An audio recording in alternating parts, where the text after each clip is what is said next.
इथल्या नारायण आणि नारायणी तत्वाला माझा नमस्कार. हा, नमस्कार दादा. नमस्कार, आपले स्वागत आहे. श्री स्वामी समर्थ. दादा, हृदयापासून मी आपले स्वागत करते. श्री स्वामी समर्थ. मी रोहिणी त्यांना विनंती करते की त्यांनी ओळख करून द्यावी. नमस्कार दादा. आराधना ध्यान समूहातर्फे फक्त श्री प्रशांतजी शिंदे यांचे स्वागत करते आणि दादांचा परिचय थोडक्यात करून देते. दादा व्यवसायाने फार्मासिस्ट आहेत.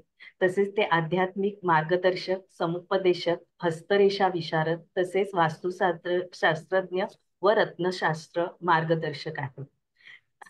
तसेच ते पुणे येथील श्री स्वामी समर्थ कृपांकित ट्रस्टचे दादा संस्थापक अध्यक्ष आहेत. समाजसेवा म्हणून दादांनी विविध मेडिकल कॅम्पचे आयोजन केले आहे. दादा दत्त संप्रदाय प्रसारक, अभ्यासक आणि स्वामी भक्त आहेत. मागील 30 वर्षापासून ते स्वामी समर्थांची सेवा समाजापर्यंत पोहोचवत आहेत.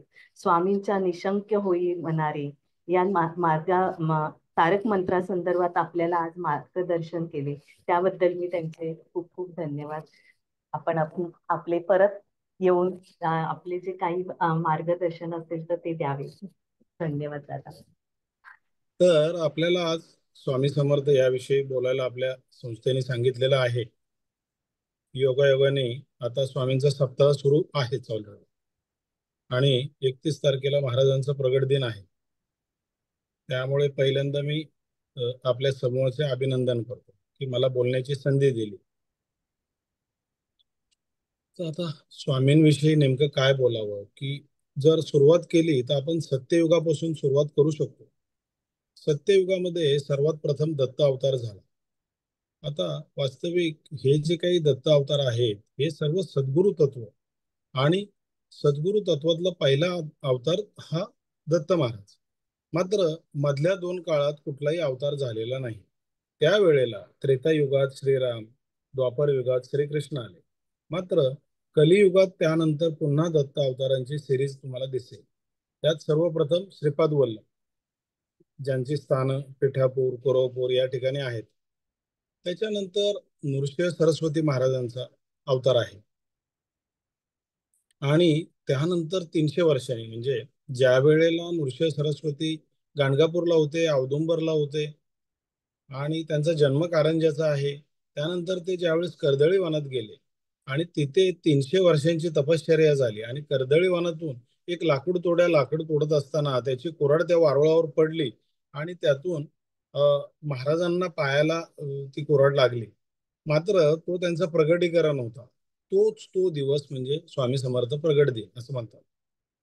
वास्तविक अक्कलकोटला ते ललिता पंचमीला आलेले आहे. आणि ज्या वेळेला तिथून बाहेर आले तर त्या भक्ताचाही त्यांनी उद्धार केला आणि त्यांचा तिथून पुढे प्रवास सुरू झाला. मग काही वर्ष महाराज हिमालयामध्ये होते. त्याच्यानंतर महाराज कलकत्त्यामध्ये गेले. त्यानंतर महाराज हुमनाबादला गेले, बद्री केदारला गेले, अयोध्येला गेले. अशी ही ठिकाणं साधारण माहिती असलेली आहे. याच्या व्यतिरिक्तही अनेक ठिकाणं असू शकतात. आणि मंगळवेढ्यातून मात्र महाराज अक्कलकोटला आहे. ज्या वेळेला ते अक्कलकोटला आले तर प्रथम ते खंडोबाच्या मंदिरातच आले. तर त्याच्यातून त्यांना काय नेमका संदेश द्यायचा आहे, की तुम्ही तुमचा कुलाचारही करा आणि त्याचबरोबर सद्गुरु तत्वाची पूजाही करा.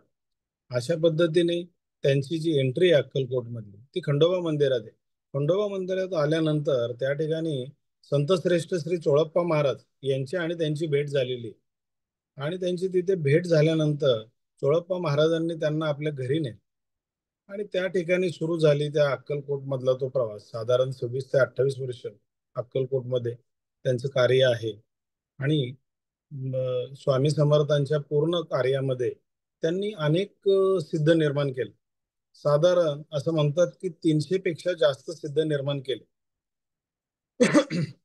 यामध्ये देव मामलेदार आहेत म्हणजे सटाण्याचे, त्याच्यानंतर संतश्रेष्ठ आपलं चोळप्पा महाराज आहेत, बाळप्पा महाराज आहेत, गोंदवलेकर महाराज आहेत, त्यानंतर गजानन महाराज, शेगावचे गजानन महाराज आहेत, साईबाबा आहेत, आनंदनाथ महाराज आहेत. तर श्रीकृष्ण सरस्वती आहेत कोल्हापूरचे, आमच्या पुण्याचे धनकवडीचे शंकर महाराज आहेत, बाबा घोलप आहेत नाशिकचे, पिठले महाराज आहेत, अ, त्याच्यानंतर रामानंद बिडकर आहेत, अनेक अनेक मंडळी आहेत. आणि ही सिरीज काही संपत नाही, याच्यामध्ये किती जरी सिद्ध सांगत राहिलो तरी ते सिद्ध संपतच नाहीये. आता मुळात वटवृक्षाखाली त्यांचं कार्य आहे. वटवृक्षाचं कसं असतं की साधारण वटवृक्ष हा अक्षय वृक्ष समजला जातो आणि हजारो वर्ष त्याचं आयुष्य असतं त्या वटवृक्षाचं. त्याच्या पुन्हा पारंब्यापासून पुन्हा नवीन वृक्ष तयार होत राहतात. त्याप्रमाणे महाराजांनी आपल्या पूर्ण कार्यामध्ये अनेक सिद्ध निर्माण केले. आता महाराजांच्या लीला ऑलरेडी तुम्हाला माहितीच आहेत, वेगवेगळ्या वेगवेगळ्या भक्तां जेवढे भक्त त्यांना भेटत गेले, तर आपण काही महत्वाच्या घटना त्याच्यामधल्या बघणार आहोत. मग त्याच्यामध्ये सोळाप्पा महाराज असतील, बाळप्पा महाराज असतील. बाळप्पा महाराज जेव्हा त्यांच्या संपर्कात आले तेव्हा त्यांच्यावर ऑलरेडी विष प्रयोग झालेला होता, तर त्यांच्या स्वामींच्या सहवासामध्ये त्यांचा तो विषप्रयोग नष्ट झाला. मग चोळप्पा महाराजांचा उद्धार असेल, आणि ते चोळप्पा महाराजांना नेहमी म्हणायचे की तुझा आणि माझा अनेक जन्मांचा संबंध आहे. वास्तविक संबंधाशिवाय सद्गुरु तत्व तुम्हाला भेटतही नाही. सद्गुरु तत्वाचं एक वैशिष्ट्य असतं की ज्या वेळेला तुम्ही गुरुतत्व करता किंवा दत्त उपासना करता त्यावेळेला तुम्हाला ती शेवटची उपासना आहे असं म्हणतात. वास्तविक अनेक लोकांचा गैरसमज आहे की दत्त संप्रदाय म्हणजे मुक्ती, वैराग्य. मान्य आहे, पण ज्या वेळेला तुमच्या सर्व इच्छा पूर्ण होतात त्यानंतरच तुमची मुक्ती होऊ शकते, त्याशिवाय ती होणारच नाही. आता आपण काही बघूयात काही सिद्ध की ज्यांना काय काय केलं, तर त्यांच्या अनेक अवतार कार्य लीलामध्ये. मग तो बसप्पा असेल, ज्यांना सर्प हातात घ्यायला लावला त्याचं सोनं झालं, कोणाला हाडं दिली त्यांनी आणि स्मशानभूमीत आणि त्याचं सोनं झालं. नाशिकचे एक साधू होते ज्यांना प्रचंड अहंकार होता. त्याचा उल्लेख स्वामी सप्तशती ग्रंथात दिसून येतो. आणि त्यांचे ते सुवर्ण निर्मिती करायचे, आणि स्वामींना ज्या वेळेला त्यांनी दोष दिले त्यावेळेला त्यांची ती सिद्धी बंद झाली. ज्या वेळेला स्वामींना पुन्हा ते भेटले तर स्वामींनी त्यांना कडुनिंबच सुवर्णमय करून टाकलं. आता ह्या गोष्टी फक्त ईश्वरालाच शक्य आहेत. आता तुम्ही जर समजा शास्त्र लावायला गेलात तर प्रत्येक ठिकाणी शास्त्र तिथे होऊ शकत नाही, कारण अशी कुठलीही प्रोसेस नाहीये आयुर्वेदामध्ये की कडुनिंबाच्या वृक्षाचं सोनं होणे वगैरे. त्यामुळे ही सर्व जे आहे ती ज्यांची सत्ता आहे तेच हे करू शकतात. आता अनेक लीलेमध्ये आपण काही लीला बघू, तर त्याच्यामध्ये अनेक मंडळी आहेत. रामानंद बिडकर, अत्तराचा व्यवसाय आहे त्यांची, अत्तर निर्मिती आहे, ते सुवर्ण निर्मिती करायचे वनस्पतीपासून. त्यांचाही उद्धार केलेला आहे. तात महाराज आहे, त्यांचाही उद्धार केला. तर काही उद्धार करताना तिथे काही उद्धार हे वेगवेगळ्या पद्धतीचे आहेत. काही लोकांना जसं अक्कलकोटचे मालोजी राजे, तर त्या मालोजी राजेंना जेव्हा महाराजांना ते भेटायला आले, त्यांना गाणगापूरला असताना त्यांना एक दृष्टांत झाला. नृसिंह सरस्वतींनी सांगितलं की आता तू इकडे येत जाऊ नको, आम्ही आता अक्कलकोटमध्ये स्थित आहोत. मग त्यांनी शोध घेतल्यावर त्यांना समजलं की श्री स्वामी समर्थ अक्कलकोटमध्ये आहेत. महाराजांना भेटायला जाताना त्यांच्या बरोबर अनेक लवाजमा, घोडे, सारथी, सैन्य, अनेक पायदळ, हत्ती, अशा पद्धतीने भेटायला गेल्यावर महाराजांनी त्यांना श्रीमुखात बडकावलं. आता त्याचा लोकांना वेगळा अर्थ वाटतो, मात्र तो उद्धारच होता. त्यानंतर त्यांचा उद्धार झाला. तसेच बाळप्पा महाराज मुरलीधर मंदिरात सेवा करत असताना त्यांना पाठीमध्ये एक चापट मारली, त्याच्यानंतर त्यांना स्थिरता प्राप्त झाली. अशी बरीचशी मंडळी आहेत. त्याच्यानंतर म्हणजे हस्तस्पर्शाने परिवर्तन केलेले जसं मालोजी राजेंचं आहे. त्याच्यानंतर बिडकर महाराज स्वामींचे पाय चेपत असताना, तर त्यांना रात्र झाली, मध्यरात्र झाली, पहाट झाली तरी बिडकर महाराज हे त्यांचे पाय चेपतच होते. तर महाराज अचानक उठून म्हटले तू बडा राक्षस जिंदे, असं म्हणून त्यांच्या श्रीमुखात भडकावले आणि त्यानंतर त्यांना झोप लागली. ज्यावेळेस ते उठले त्यावेळेस त्यांना ब्रह्मावस्था प्राप्त झाली. तर अशा वेगवेगळ्या भक्तांना, कोणाला स्पर्शाने असेल. तात महाराज मुंबईत असताना तात महाराज हे खूप मोठे शिवभक्त होते, सिद्ध आहेत. आणि त्यांना महादेवाने दर्शन दिलं. महादेवाने त्यांना दृष्टांतात सांगितलं की तू अक्कलकोटला आहे, आमचं एक स्वरूप अक्कलकोटला आहे, दत्त स्वरूप. ज्या वेळेला महाराज अक्कलकोटला गेले, त्यांना ते दर्शन महाराजांना विनंती केली आणि मला ते दर्शन सहन व्हावं अशीही त्यांनी विनंती केली. ज्या वेळेला त्यांना ते दर्शन झालं, त्यावेळेला महाराजांनी त्यांच्या छातीला आपल्या हाताचं एक बोट लावलं आणि ते त्यामुळे त्यांचा उद्धार झाला. असं वेगवेगळ्या लोकांना वेगवेगळ्या पद्धतीने महाराजांनी उद्धार केलेला आहे. तर आता हे जे सद्गुरु तत्व असतं किंवा हा जो दत्त संप्रदाय असतो, याच्यामध्ये सेवेचे अनेक मार्ग आहेत. तर याच्यामध्ये सर्वात महत्वाचा जो मार्ग आहे, दत्त संप्रदायाची जी सेवा होते, तर त्या सेवेमधले काही मार्ग मी सांगतो की जनरली त्यामध्ये मग पोथी वाचन असेल, पारायण असेल, त्यानंतर प्रदक्षिणेला महत्व आहे. म्हणजे तुम्ही ज्यावेळेस मंदिरात जाता, कुठल्याही दत्त संप्रदायाच्या मंदिरात, दत्त महाराज असू, शंकर महाराज असू, साईबाबा असू, तर काही ठिकाणी प्रदक्षिणा नाहीत, पण ज्या ठिकाणी विशेषतः प्रदक्षिणा आहेत त्या ठिकाणी आपण प्रदक्षिणा कराव्यात. त्या प्रदक्षिणेचं खूप जास्त महत्व दत्त संप्रदायात सांगितलंय. त्याचबरोबर पूर्ण दत्त संप्रदायामध्ये पादुका दर्शन सांगितलेलं आहे. पादुका दर्शन याच्यासाठी की it's a nothing but a gratitude, आणि तुम्हाला पादुकांचं दर्शन मुळात घेतलं पाहिजे. तो एक सेवेची ती एक परंपरा आहे. आणि अन्नदानाचं याच्यामध्ये महत्व आहे. वास्तविक पृथ्वीचा जो नियम आहे की कर्मसिद्धांताचा नियम पृथ्वीला लागू पडतो. म्हणजे तुम्ही गहू पेरल्यानंतर गहूच उगवतात आणि ते अनेक क्वांटिटी त्याची जास्त असेल, तर त्याच पद्धतीने तुम्ही ज्यावेळेस अन्नदान करता, तर त्याचंही तुम्हाला तितकंच पुण्य मिळतं. आणि तुम्ही विशेषतः बघा, नाथ संप्रदाय, दत्त संप्रदायाच्या साधारण 198 शाखा आहेत असं म्हणतात. त्यातली नाथ संप्रदाय ही सुद्धा एक मुख्य शाखा, जी दत्त महाराजांपासूनच सुरू झालेली आहे. आणि त्या संप्रदायात सुद्धा अन्नदानाचं प्रचंड महत्व आहे.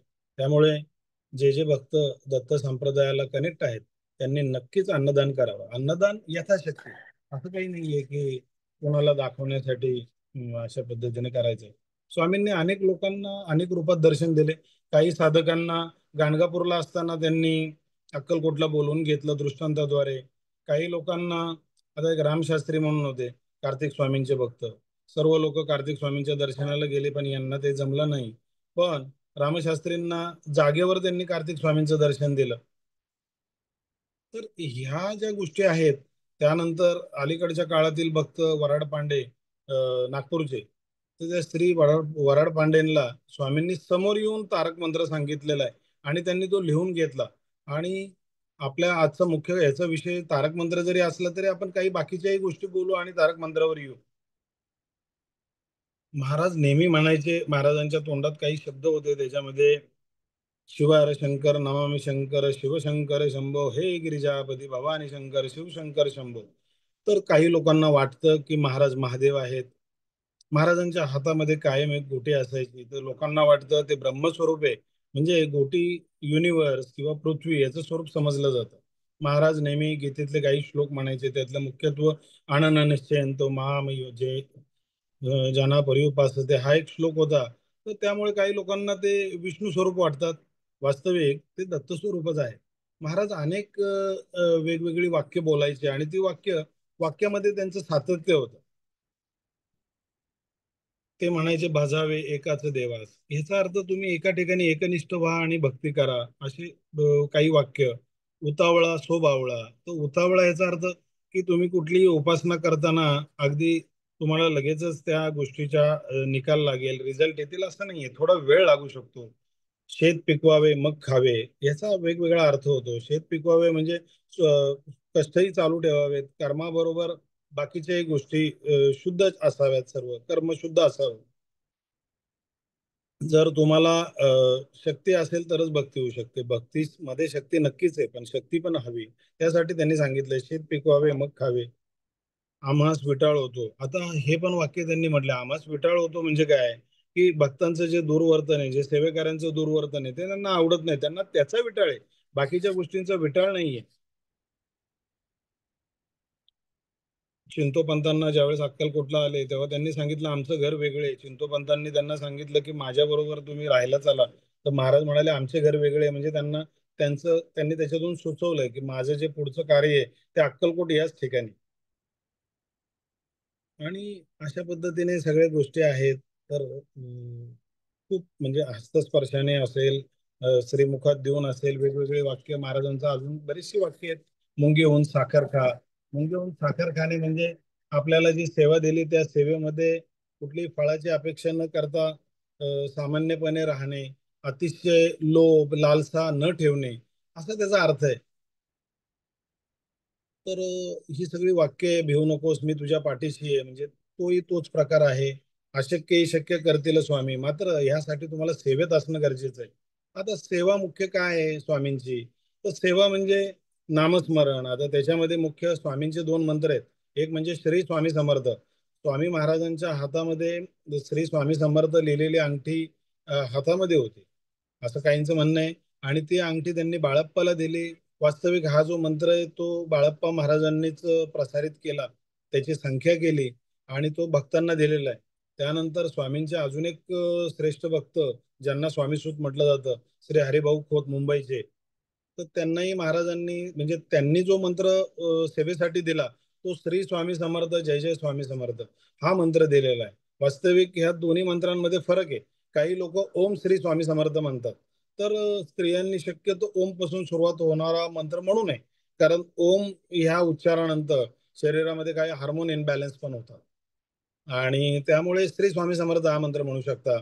त्याच्यामध्ये श्री स्वामी समर्थ जय जय स्वामी समर्थ हा मंत्र म्हणू शकता. त्यानंतर स्वामींचा तारक मंत्र आहे. स्वामींचे अनेक ग्रंथ आहेत. त्यामध्ये मुख्यत्वे श्री स्वामी सप्तशती आहे, स्वामी समर्थ सारामृत आहे, चरित्रामृत आहे, त्यानंतर गुरु लीलामृत आहे. याची पारायण आपण आपल्या पद्धतीने करू शकतो. 3 दिवस, 7 दिवस, 1 दिवस.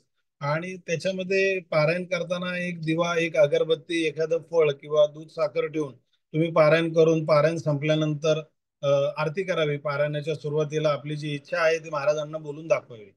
अशा पद्धतीने आपण करू शकतो. जप करताना आपण तो रुद्राक्षाच्या माळेवर करू शकतो. अलीकडच्या काळामध्ये रुद्राक्षाची माळ भेटत नाही किंवा अनकम्फर्टेबल होतं त्याच्यावर जप करणं काही लोकांना. तर त्यासाठी त्यांना काउंटरवरही तो जप आपण करू शकतो. आता तो आपल्या माहितीसाठी आपण आपल्या पुस्तकामध्ये, बुकमध्ये त्याची नोंदही करू शकतो. स्वामींचे एक भक्त होते, नृसिंह सरस्वती. आता हे आळंदीचे नृसिंह सरस्वती, तर यांना सर्व सिद्धी प्राप्त होते. ज्या वेळेला आळंदीमध्ये एखादं लग्न असायचं आणि त्या लग्नाचा खर्च झेपेनासा व्हायचा, तर लोक नृसिंह सरस्वतींकडे जायचे. आणि नृसिंह म्हणजे एक उदाहरण देतो, तर त्यावेळेला ते म्हणायचे, जा घरी जा, तिथे सर्व तयारी केलेली आहे. आणि त्या ठिकाणी मांडव घातलेला असायचा, लोकांची जेवणाची व्यवस्था झालेली असायची, कारण त्यांना अष्टसिद्धी प्राप्त होत्या. आता हे नृसिंह सरस्वती पूर्ण भारत भ्रमण त्यांनी केलं. ज्या वेळेला योगशास्त्रामध्येही अनेक साधकांना महाराजांनी मदत केलेली आहे, त्यांचा उद्धार केलेला आहे. असं नाहीये की फक्त भक्ती मार्गातलीच लोक, तर योग मार्गातली लोकही महाराजांशी, अनेक ज्ञानी लोक शास्त्रार्थ करण्यासाठी त्या ठिकाणी आल्याचं आपल्याला अनेक कहाण्या आहेत.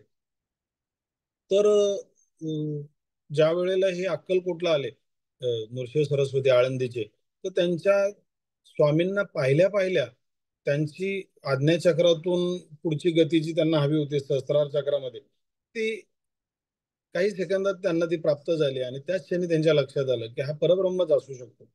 आणि मग ते महाराजांची सेवा करायला लागले. तर काही वाक्य बोलताना महाराज थोडेसे वेगळ्या पद्धतीने बोलायचे, तर लोक त्याचा वेगळा अर्थ न घेता त्याच्यामध्ये तो मुख्य अर्थ असायचा. जसं ज्या वेळेला नंतरच्या काळामध्ये नृसिंह सरस्वतींना त्यांनी एक वेगळा शब्द वापरला की क्यो रंडी को छोडा गया, याचा अर्थ त्या सिद्धी सोडून द्या आता आणि पूर्णपणे भक्तीमध्ये समरस हो. अशा पद्धतीने वेगवेगळी वाक्य.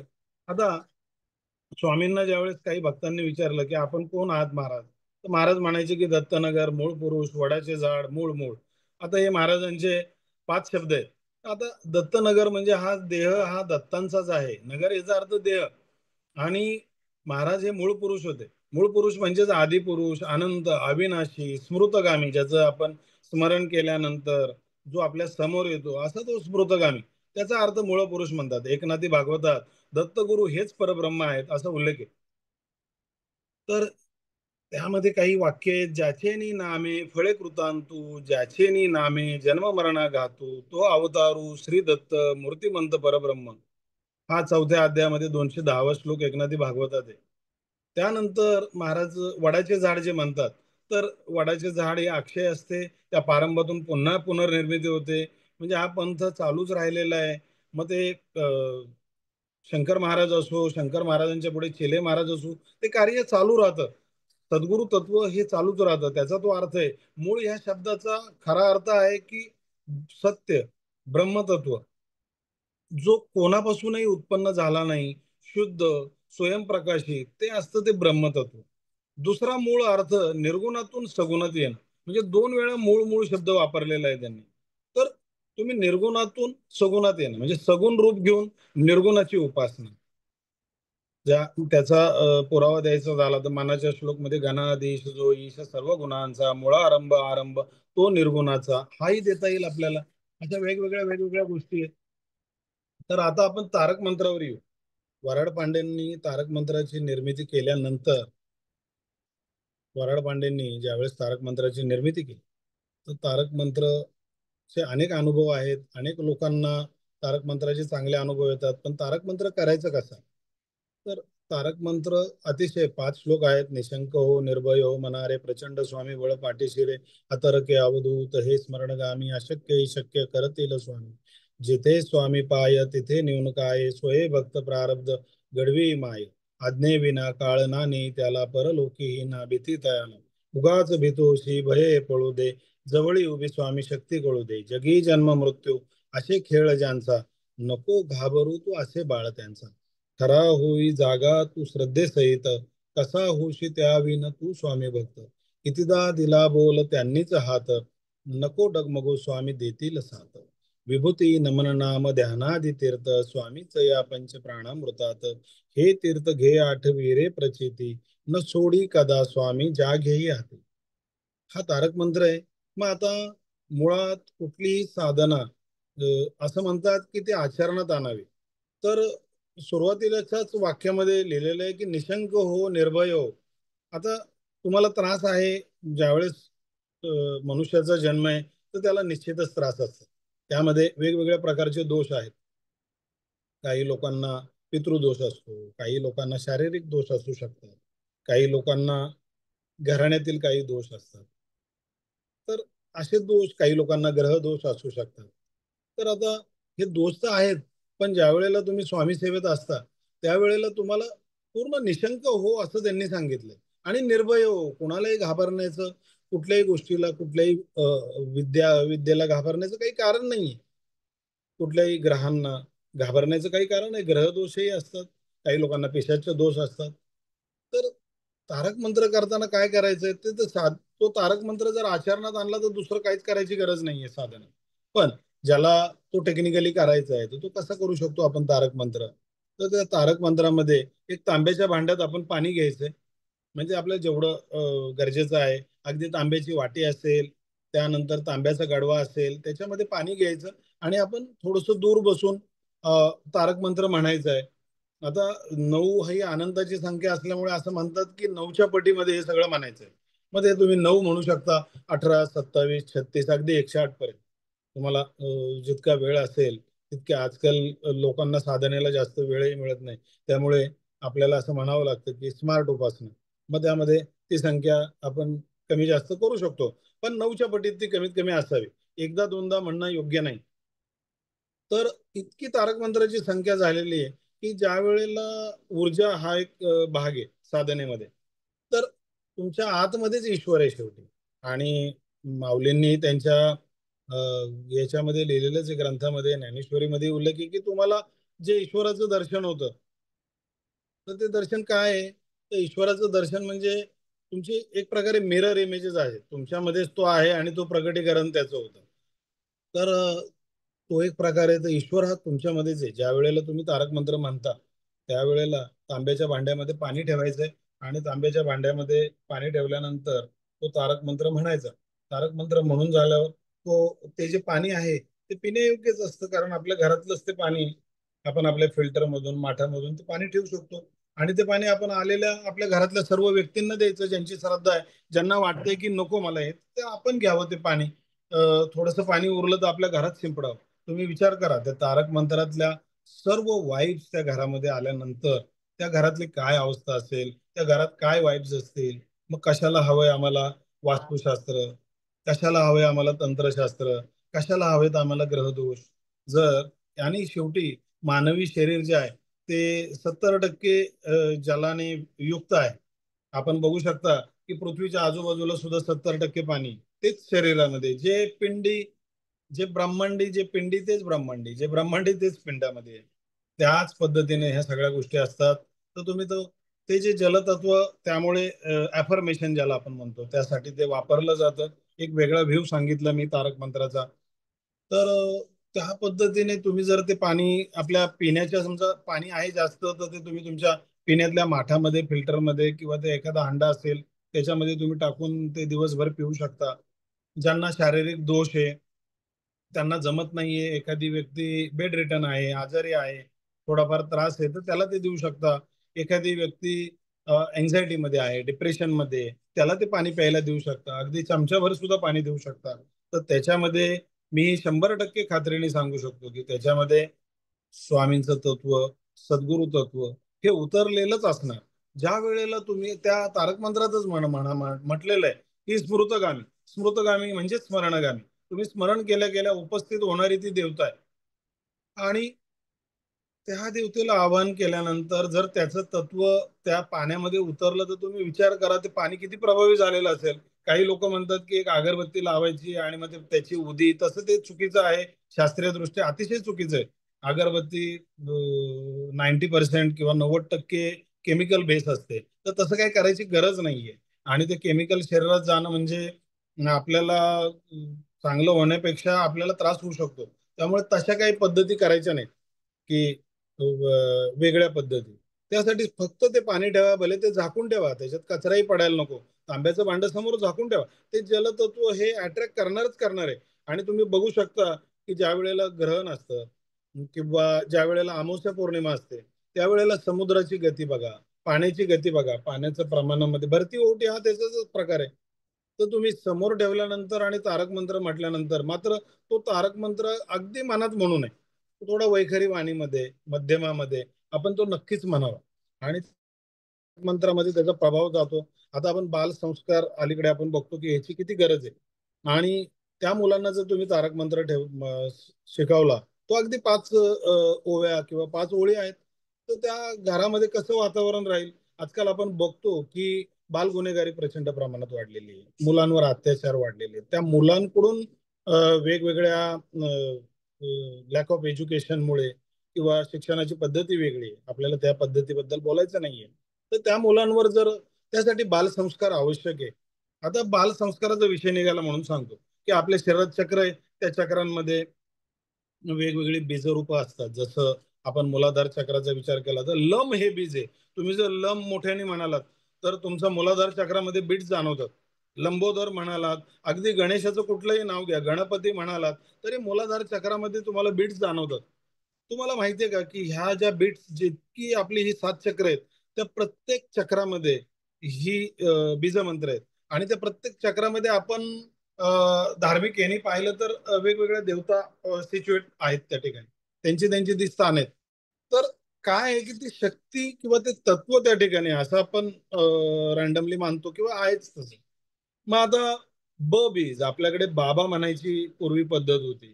तर बाबा ज्या वेळेला स्वादिष्टान चक्रामध्ये ब बीज हे स्वादिष्टान चक्रात येतं. तर वडिलांना जेव्हा तुम्ही बाबा म्हणता, तर त्या मुलांमध्ये किंवा त्या मुलींमध्ये नको त्या गोष्टींचा विकास लहानपणी किंवा अगदी कुमार वयात होत नाही. तो जेव्हा व्हायचा तेव्हाच होतो.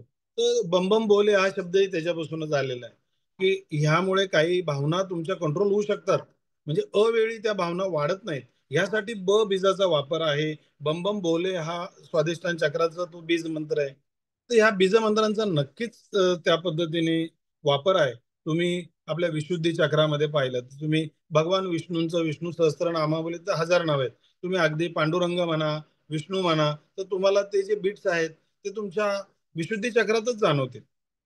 ज्या ठिकाणी आपलं फॅरिंग्स आहे किंवा ओकल कॉर्ड आहे, त्याच ठिकाणी ते सगळे बिट्स आहेत.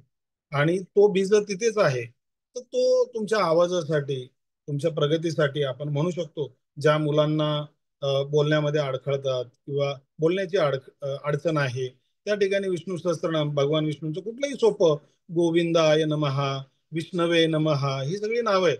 तर त्या पद्धतीने त्या त्या चक्रामध्ये ते बीज आहे, त्याच पद्धतीने त्या मंत्रांची निर्मिती आहे.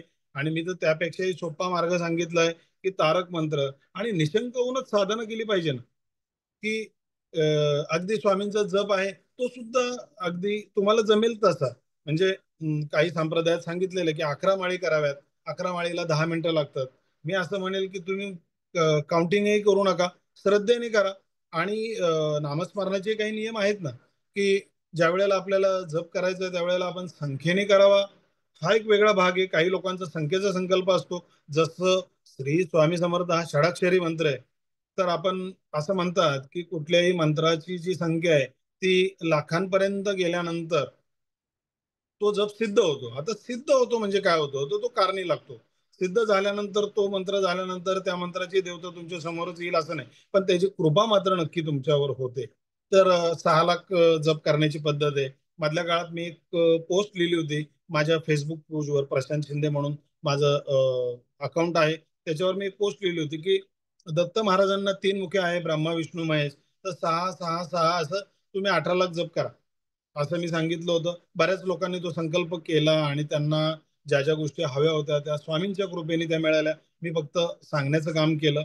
मात्र ज्याच्या त्याच्या श्रद्धेचा प्रश्न आहे आणि भाव महत्वाचा आहे याच्यामध्ये. आणि भक्तीमध्ये समर्पण खूप महत्वाचं आहे.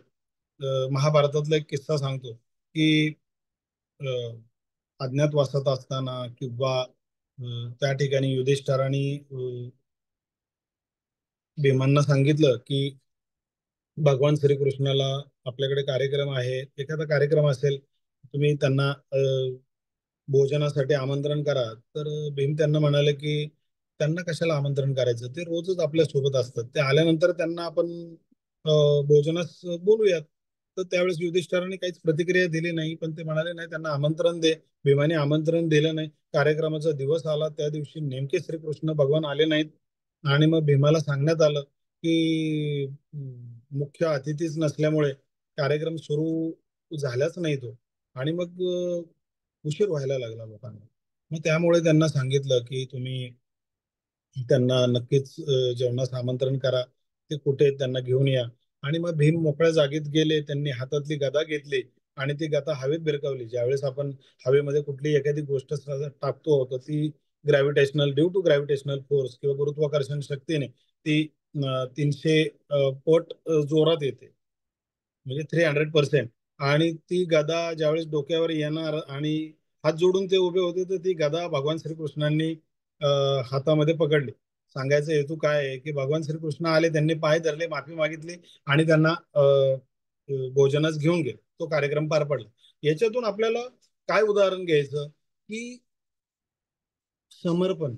असं समर्पण आपलं असतं का? दुसरा महाभारतातलाच अजून एक किस्सा आहे, द्रौपदी वस्त्रहरण. अतिशय म्हणजे महाभारत त्यावरूनच घडलं आणि अतिशय चुकीची ती गोष्ट होती, पण ती घडलेली तर आहे इतिहासामध्ये. तर त्यावेळेस तिच्या समोर अनेक लोक होते, अनेक तिला पर्याय उपलब्ध होते. कुंती होती, 5 पांडव होते, भीष्माचार्य आणि कृपाचार्य. कुणी सर्वांना तिने आवाहन केलं की मला मदत करा, माझं वस्त्रहरण होते, कुणीही तिला मदत केली नाही.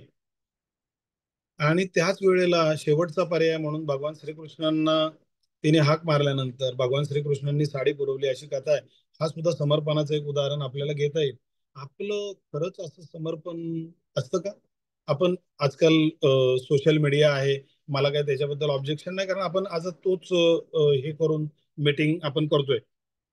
पण त्याचे चांगले काही गोष्टी असतात, काही गोष्टी खराबही आहेत. आपण वेगवेगळे रील बघतो, त्या रील मध्ये कुठलेही मंत्र असतात. तुम्हाला माहिती आहे का की तुम्हाला ती देवता सूट होते का नाही होत?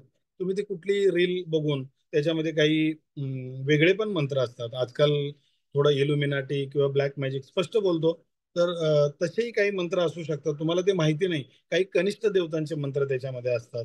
आणि त्या ज्या म्युझिक असतात त्याच्यामध्ये एक वेगळ्या पद्धतीने हर्ड्स यूज केलं जातं. आणि त्यामुळे तुम्हाला ते म्युझिक ऐकूशी वाटतं, तुम्ही ते रील्स बघता, पण इट्स अ निगेटिव्हिटी बॉस. आणि तुम्ही चांगल्या गोष्टी बघा ना त्याच्यामध्ये. म्हणजे युट्यूबवर अनेक संतांची चरित्र आहेत किंवा आपला हा जो कार्यक्रम चालू आहे, अशाही अनेक गोष्टी आहेत. पण आपण वेगळ्या गोष्टी बघतो, ती गाणी बघतो, ते स्पेशल एआयचं तंत्रज्ञ वापरून, पण आपल्याला इनडायरेक्टली आपण त्यांना कनेक्ट होत जातो. तर तशाही गोष्टी घडतात. तर आपण त्याच्यामध्ये त्यातल्या त्यात आपण चांगल्या गोष्टी केल्या पाहिजेत. म्हणून आपला विषय चालला होता समर्पणाचा. तर आपण अनेक देवता वेगवेगळ्या करतो. मग आज आज वेगळी देवता, उद्या काही लोक वाराप्रमाणे देवता करतात. परंपरेप्रमाणे करायला काहीच हरकत नाही. काही घराण्यांमध्ये कुलाचार असतात. त्या पद्धतीने ते कुलाचार हे झालेच पाहिजेत. वेगवेगळे कुलाचार आहेत प्रत्येकाच्या, म्हणजे प्रत्येक प्रांतानुसार ते कुलाचार आहेत, तर ते कुलाचार व्हावेत. कारण स्वामी सुद्धा प्रथमतः खंडोबा मंदिरात आलेत. तुम्ही बघितलं तर साईबाबा हे सुद्धा प्रथम खंडोबाच्या मंदिरात आले. रादर त्यांना नाव पण खंडोबा मंदिरातले पुजारीच त्यांना म्हणाले आओ साई. आणि साईचा वेगळा अर्थही लोक घेतात की साक्षात ईश्वर. आणि आज त्या साईबाबांविषयी अनेक कॉन्ट्रोवर्सी चालू आहे, तो आपला विषय नाहीये. मात्र ते चुकीचं आहे. आणि साईबाबांनाही स्वामींनीच त्यांचं पुढचं उद्धार कार्य केले. आनंदनाथ महाराजांच्या मार्फत. आमचे मित्र, आमचे मार्गदर्शक संजय वेंगुर्लेकरनी याबद्दल त्यांच्या ग्रंथामध्ये लिहिलेलं आहे, तेही आपण बघू शकता. आनंदनाथ महाराजांनीच पुढच्या अष्टसिद्धी साईबाबांना दिलेल्या आहेत राहत्यामध्ये. किंवा अलीकडे अजून एक गाव आहे, त्या गावामध्ये हे कार्य असतं सद्गुरु तत्वाचं. हे चालत असतं, हे मॅग्नेट सारखे आहे. आणि आजही म्हणजे स्वामींनी समाधी घेतली, समाधीनंतर एक पाटील आले आणि 10 दिवसांनी त्यांच्या मुलाच्या लग्नाला आधी त्यांनी आमंत्रित केलं होतं स्वामींना. स्वामी समाधीनंतर 10 दिवसांनी त्याच्या लग्नात उपस्थित होते. असे अनेक उदाहरण आहेत स्वामींची. आजही अनेक भक्तांना स्वामींनी दर्शन दिलेलं आहे. शंकर महाराजांनी जपानला एक दर्शन दिलेलं आहे. तर अनेक लोकांना अनेक ठिकाणी स्वामींनी दर्शन दिले, आजही ते देतात. आता हा श्रद्धेचा प्रश्न आहे. सद्गुरु तत्व त्या पद्धतीने अट्रॅक्ट झालं पाहिजे. आणि ते समर्पण हवं, भक्तीमध्ये समर्पण हवं. भले तुम्ही एक माळ करा, पण ती समर्पित असावी. तारक मंत्र तुम्ही कमी क्वांटिटी, म्हणजे माझी संख्या झाली पाहिजे ह्या कॉम्पिटिशन मध्ये तो करू नये. आणि घाबरून तर बिलकुल करू नये. बऱ्याच लोकांना दत्त संप्रदायातल्या अनेक देवतांची भीती वाटते की आपल्यावर देवतेचं कोप वगैरे होतं. असं काही नसतं. कोप वगैरे काही नाही, ते अतिशय मायाळू आहेत. तुम्ही बघितलं की अनेक भक्तांचा त्यांनी कुठल्या कुठल्या पद्धतीने उद्धार केलाय.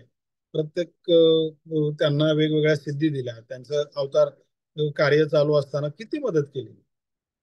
त्यामुळे त्याच्यामध्ये असं काही नाहीये की ते त्या पद्धतीने ते आपल्याला काही त्याचा कोप होतो किंवा असं काही घाबरण्याचं कारण नाही. दत्त संप्रदायाच्या सेवेमध्ये गुरुचरित्राचंही वाचन होतं. तर गुरुचरित्रातले काही अध्याय आहेत की जे महिलांनी वाचू नये, त्यासाठी दिंडोरी प्रणित मठाने एक वेगळा गुरुचरित्र काढले. त्याच्यामध्ये ते 2 अध्याय कट केलेत. समजा तुम्हाला ते जमत नसेल तर आमच्या दत्त अवधूत जे आहेत त्यांनी सुद्धा एक संक्षिप्त गुरुचरित्र काढले, जे तासाभरामध्ये पूर्ण होतं. ते वाचू शकतो आपण. तसे 24 प्रकारचे गुरुचरित्र आहेत. काही लोकांनी त्या अध्यायामध्ये थोडासा बदल केलाय मूळ गुरुचरित्राच्या. स्वामींचं वाचताना तुम्ही स्वामी सप्तशती वाचू शकता, गुरु लीलामृतचं पारायण करू शकता, सारामृतचं पारायण तुम्ही करू शकता. त्यामुळे त्या पद्धतीने आपण करावं. आता एक वेगळा परत किस्सा सांगतो, पुन्हा आपण तारक मंत्रावर येऊ. ज्या वेळेला रामानंद बेडकर महाराज होते आणि बेडकर महाराजांना स्वामींनी सांगितलं की तू आता नर्मदा परिक्रमेला जा, स्वामींचा आदेश हा आदेशच असतो. आणि बेडकर महाराज नर्मदा परिक्रमेत गेले. पण इकडे ज्यावेळेला स्वामींनी समाधी घेतली त्रयोदशीला, चैत्र त्रयोदशीलाच ती समाधी आहे 1878 मध्ये, त्यावेळेला त्यांना तिथे दृष्टांत झाला. आणि स्वामींनी त्यांना सांगितलं की मी समाधीस्थ झालोय, पण म्हणे घाबरण्याचं काही कारण नाही. त्यावेळेस ते वाक्य वापरलं गेलंय की हम गया नाही जिंदा आहे. हा दृष्टांत त्यांना झाला.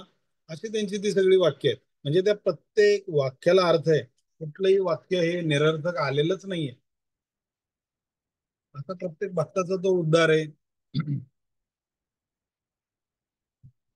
तर अशा पद्धतीने आपण भक्ती करू शकतो, मंत्र करू शकतो. ती फक्त याच्यामध्ये कसं आहे की जप आणि नामस्मरण हे 2 प्रकार असतात. जप म्हणजे काय, नामस्मरण म्हणजे काय. साधारण माळेवर जो करतो तो जप. आजकाल आपण त्याच्यामध्ये इंटू ब्रॅकेट काउंटर लिहू. जो काउंटरवर केला जातो तो जप, किंवा एका जागेवर बसून जो केला जातो तो जप. त्याच्यानंतर कुणाला नाम दिलं जातं, कुणाला सद्गुरूंकडून जप दिला जातो, तो सुद्धा जपच. मात्र तुम्ही चालता बोलता जो करता ते नामस्मरण. तरी माझं असं म्हणणं आहे किंवा अनुभव आहे, तर कुठलंही स्तोत्र हे बसून करावं घरामध्ये किंवा एखाद्या मंदिरामध्ये किंवा एखाद्या क्षेत्री गेल्यानंतर. मग डोंगरावर असेल, पाण्याजवळ असेल, मात्र प्रवासात स्तोत्र करू नये. मात्र आपण प्रवासामध्ये नामस्मरण करू शकतो. प्रवासामध्ये ते करू नये. आता ह्याच्या वेगवेगळ्या एनर्जीज द्यायचे, अजून तो मोठा विषय होईल आणि आपल्या तो लक्षातही येणार नाही. अशा पद्धतीने आपण करू शकतो. सोप्या पद्धतीत स्वामींची सेवा करा. काही घाबरून न करता करा. हा करतोय म्हणून तो करतोय, तो करतोय म्हणून मी करतोय, असं नाही. तुम्हाला ती प्रेरणा झाली पाहिजे. सद्गुरु तत्वामध्ये अनेक गोष्टी आहे. चरित्रामृत आहे, गुरुचरित्र आहे नृसिंह सरस्वतींचं, त्यानंतर स्वामींची सप्तशती आहे, आणि नवनाथ पारायण आहे.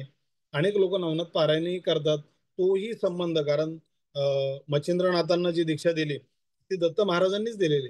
त्यामुळे तोही संप्रदाय हा अगदी अलीकडच्या काळातला जो माऊलींचा संप्रदाय आहे, वारकरी संप्रदाय, त्यांची दीक्षा तुम्ही बघा की ज्ञानेश्वर माऊलींना दीक्षा कोणी दिली तर निवृत्तीनाथांनी. तर निवृत्तीनाथामध्ये नाथ उल्लेख आला, तर त्यांना कोणी आमच्या नाथ साहेब कोण, तर गहिनीनाथांनी त्यांना दीक्षा दिली.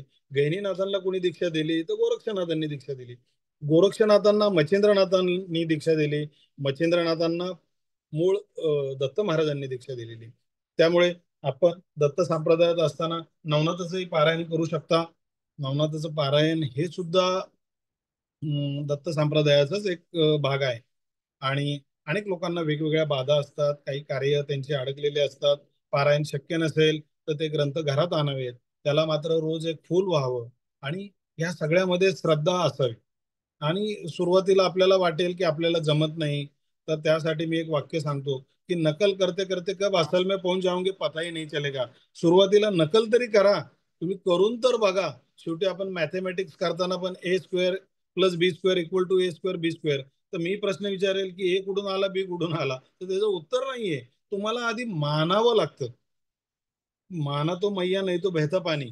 शेवटी हा सर्व भाग, ही सर्व चर्चा ही श्रद्धेवर अवलंबून आहे.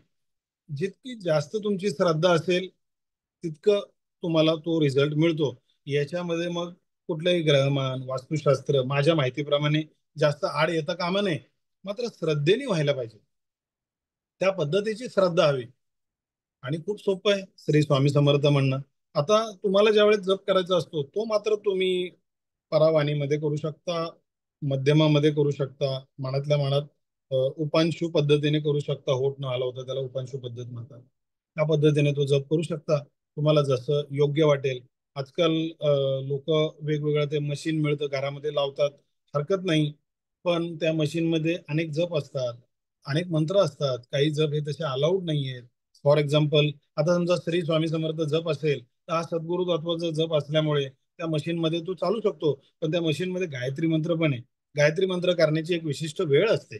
आता तुम्ही तो संध्याकाळच्या वेळेला ते म्युझिक लावलं तर त्याच्यामध्ये गायत्री मंत्र येणे योग्य नाही.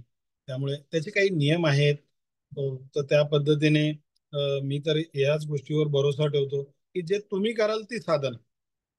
तुम्ही एखादं, बऱ्याचशा लोकांना मी तारक मंत्र करायला सांगतो. माझा तारक मंत्राचा एक छोटासा अनुभव सांगतो. 2008 सालचा एक अनुभव आहे. शंकर महाराज मठामध्ये, धनकवडीच्या श्री शंकर महाराज मठात मी दर्शनाला चाललो आणि नेमका मठ बंद होता. माझ्यासोबत एक मित्र होता. तर मी म्हटलं आपण इकडेच एक काम आहे तर ते करून पुन्हा मठात जाऊ. आता तो मठ पूर्ण चालू असतो, त्यावेळेला तो दुपारच्या वेळेस बंद असायचा पूर्वीच्या काळी.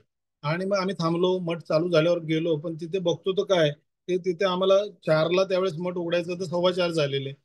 तोपर्यंत तिथे अनेक लोक जमली होती, साधारण 150-100 लोक होती. आता त्या मंदिरात बॅरिगेट्स टाकलेले आहेत, पूर्वी ते बॅरिगेट्स नव्हते. आणि त्या ठिकाणी तो तारक मंत्र सुरू झाला. ज्या वेळेला तो तारक मंत्र, कमलाकर म्हणजे आमचे मार्गदर्शक, मला त्यांचा खूप लाभ झाला. कमलाकर तपस्वी, त्यांना साक्षात स्वामींचं दर्शन झालेलं. स्वामींचं दर्शन झाल्यानंतर त्यांची दृष्टी गेली असं म्हणतात. आता काही वेळेला ते दर्शन सहन होत नाही, आता तो अजून वेगळा विषय आहे. तर आपण तारक मंत्राविषयीच सांगतो. तर मी गेलो आतमध्ये आणि तारक मंत्र चालू होता. आम्ही तारक मंत्र करायला बसलो. त्यांच्याकडे एक वाटी होती, त्या वाटीमध्ये काही मणी ठेवले होते, दुसरी मोकळी वाटी होती. एक मंत्र झाल्यानंतर लोकांकडून ते चॅन्टिंग करून घेत होते. तशी पद्धत आहे. की एक जण म्हणतो त्याच्या मागे अनेक लोकांनी म्हणायचं, आणि मग त्यांनी ते सुरू केलं. सुरू केल्यानंतर 108 वस्तूपर्यंत बराचसा वेळ गेला. तोपर्यंत आम्ही तारक मंत्र म्हटलो. थोडाफार आम्हाला त्यावेळेला पाठ होता तो मंत्र, पूर्णच पाठ होता असं नाही, किंवा रेग्युलर तो होत नव्हता. ते झाल्यानंतर मी त्यांना भेटायला गेलो आणि मी त्यांना म्हटलं, माझा काही परिचय नव्हता, मी दर्शन घेतलं त्यांचं. त्यांनी नाव विचारलं, नाव सांगितल्यानंतर मला ते म्हटले मला घरी भेटायला आहे. मला ऑलरेडी त्यांचं घर, त्यांच्याबद्दल माहिती होती. तर ते मला त्यावेळेस म्हणाले की मी मी त्यांच्या घरी भेटायला गेलो. तर ते म्हटले की प्रशांत, मी तारक मंत्राचा 1.5 कोटी संख्येचा संकल्प केलाय आणि त्यामुळे मी वेगवेगळी शिबिरं घेतो. तर मी त्यांना एक कमिटमेंट केली की मी तुम्हाला इतकं इतकं जप देतो. आणि त्या दिवसापासून मी तारक मंत्राचा प्रसार केला. अनेक पॅम्पलेट बनवले, अनेक कार्ड्स बनवले, अनेक नित्यसेवेची पुस्तकं आम्ही वाटली. आमची ट्रस्टही आहे, श्री स्वामी समर्थ कृपांकित ट्रस्ट. ट्रस्ट म्हणजे आम्ही त्या ट्रस्टच्या मार्फत स्वामींचंच कार्य करतो. अक्कलकोटलाही आपण भक्तनिवास येणाऱ्या काळात बांधतोय. तर त्या ट्रस्टचं जे कार्य आहे ते हेच आहे की स्वामींचे कार्यक्रम करणे, स्वामींचे पारायण करणे, स्वामी काय आहे ते लोकांना समजावं. त्यांची नित्यसेवेची जी पुस्तकं आहेत, जसं दिंडोरी प्रणितवाल्यां संस्थेचं आहे, तसंच आपल्या स्वामी कृपांकित ट्रस्टची ग्रंथ आम्ही अनेक साधकांना फ्री ऑफ कॉस्ट दिलेले आहेत. तर त्याच्यामध्ये हाच सर्व स्तोत्र आहेत. स्वामींचे अनेक स्तोत्र आहेत. जसं एका स्तोत्रासंदर्भात मी पोस्ट केली होती की अलीकडे एक प्रॉब्लेम तयार होतो की अनेक लहान मुलांना अभ्यासामध्ये अडचणी येतात. अनेक पालक हा प्रश्न घेऊन येतात की मुलाचं लक्ष लागत नाहीये. अर्थात त्याला इतरही कारणं असतात की पॅरेंटिंग आहे त्याच्यामध्ये, त्यानंतर टीव्ही आहे, मोबाईल आहे, हा ज्याचा त्याचा प्रश्न आहे. पण आध्यात्मिक दृष्टीने काय साधना असावी? मग बालाशी स्तोत्र आपण सांगतो, पण बालाशी स्तोत्र थोडंसं अवघड आहे. चांगलंच आहे ते. मग सोपं काय आहे? तर स्वामींचं एक स्तोत्र आहे. त्या संदर्भातही माझी पोस्ट आहे फेसबुक पोस्टवर, माझ्या वॉलवर, की गुलाब पुष्प समगौर कांती अजा अनुभव अशी दिव्य कांती. अशा पद्धतीने एक स्तोत्र आहे. ते स्तोत्र वापरलं जातं. 15 ओव्यांचं ते स्तोत्र आहे. ते स्तोत्र म्हटल्यानंतर हजारो साधकांच्या मुलांमध्ये फरक पडला, त्यांच्या बिहेवियरमध्ये फरक पडला, त्यांच्या आचरणात फरक पडलेला आहे. तर अशी स्वामींचं नुसतंच तारक मंत्र आहे असं नाही, अनेक आहे. म्हणजे स्वामींची मानसपूजा आहे, त्या मानसपूजेमध्ये अनेक लोकांना दिव्य अनुभव आलेले आहेत. तर अनेक स्तोत्र आहेत शंकर महाराजांची, स्वामींची, तर ती स्तोत्र करावीत. मी अनेक स्तोत्रांचा प्रचार प्रसार करतोय. जपांचाही जप सर्वांना माहितीच आहे, पण तो कशा पद्धतीने करायचा आहे. शक्यतो एखादं कुठलंही आसन घेऊन तो जप आपण करू शकतो. सुरुवातीला आपण 10 मिनिटं करावा, नंतर 15 मिनिटं करावा, असं वेळ आपण आपल्या पद्धतीने वाढवावी. कुठलीही वेळ चालेल. असं काही नाहीये की अगदी ब्रह्ममुहूर्तावरच करावा. वेगवेगळ्या वेळेलाही तो आपल्याला ज्या पद्धतीने शक्य आहे. जनरली आम्ही असं सजेस्ट करतो की सकाळी आंघोळ झाल्यानंतर काही वेळ करावा, की ज्या वेळेला तुमचं मोकळं पोट असतं, तर त्यावेळेला त्याचा असर जास्त मोठ्या पद्धतीत होतो. कोणाला कशा पद्धतीचा अनुभव हवा, त्या पद्धतीने त्याने तो जप त्या पद्धतीने तो करू शकतो. म्हणजे कोणाला योगशास्त्रामध्ये प्रगती हवी तर त्यांनी तो ब्रह्ममुहूर्तावर करा. मी लिखित जप ह्याविषयी सुद्धा माझी एक पोस्ट आहे, ती खूप व्हायरल पण झाली होती, की कुठल्या पेनाने रंगाच्या पेनाने म्हणजे शाईच्या पेनाने तुम्ही जप केला म्हणजे एखाद्या व्यक्तीचं कोर्ट मॅटर चालू आहे किंवा एखाद्या व्यक्तीला राहूची अडचण आहे, तर त्यांनी काळ्या शाईच्या पेनाने लिहावा. ज्यांना मंगळाचा त्रास आहे, ज्यांना शत्रुपीडा आहे, ज्यांना तर त्यांच्यासाठी आर्थिक अडचण आहे, त्यांना आपण हिरव्या पेनाने सांगतो. ज्यांना शत्रुपीडा आहे त्यांना लाल शाईच्या पेनाने सांगतो. मंगळाची अडचण आहे लाल शाईच्या पेनाने. ते आता ज्या शाईचे पेन अवेलेबल आहेत, तर त्या पद्धतीने मी ती पोस्ट केली आणि त्याच्याबद्दलही लिखाण केलेलं आहे. तर त्याला लिखित जप असं नाव आहे. तर अशाही पद्धतीने आपण थोडं स्मार्ट उपासना म्हणूयात. त्याच्यामध्ये थोडंसं R&D करून सांगावं लागतं लोकांना. आजच्या नवीन पिढीलाही त्या पद्धती कळायला पाहिजेत. हा त्याच्या मागचा हेतू आहे. आणि शक्यतो साधना सोहळ्यात असावी. ती जास्त चांगली असते. त्याचे काही नियम आहेत त्या पद्धतीने अगदी दत्त संप्रदायाच्या नियमांनी आपल्याला न हानी पोहोचवता काही गोष्टी केल्या पाहिजेत. म्हणजे पारायण विशेषतः सोहळ्यात असावी. आपल्याला जो शक्य आहे तो प्रसाद ठेवावा. रोज आरती केली तर उत्तमच आहे. पारायणाचं अनुष्ठान ज्यावेळेस संपेल, तर त्यावेळेला आपण कमीत कमी 1-2 लोकांना जेवण देऊ शकतो. आपल्या घरी कोणाला अन्न शक्य नसेल तर एखाद्या मंदिरात आपण, मंदिराच्या बाहेर काही लोक असतात, जे शक्य आहे ते देऊ शकतो. अशा सोप्या सोप्या पद्धतीने आपल्याकडून अन्नदान होतं. लोक गुरुवारचा उपवास करतात दत्त संप्रदायात. तर माझं असं त्यांनाही अशी विनंती आहे की आपण एक भुक्त असतो उपवासामध्ये, तर आपण एक भुक्त असतो, तर आपण एक वेळेचं जेवण वाचवतो का नाही. जर आपण गुरुवार उपवास करत असेल तर वर्षाला साधारण 48 ते 50 आपले उपवास होतात. तर 50 लोकांचं अन्नदान आपण एखाद्या आश्रमात का करू नये.